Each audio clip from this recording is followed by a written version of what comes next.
In today's video, I'll show you on how you can fix a known player error in League of Legends.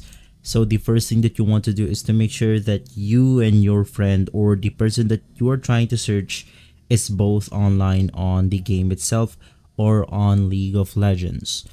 Now, you want to restart your client and Riot Games if the first solution did not fix the problem. So you just want to head over to your system tray right here. Right click on Riot and then click on exit, restart your computer and open it up again. You might just have some corrupted files within the application. Now right after that, you also want to make sure to run the program as administrator. So you want to search League of Legends on the task menu or the start menu right here and click it as administrator.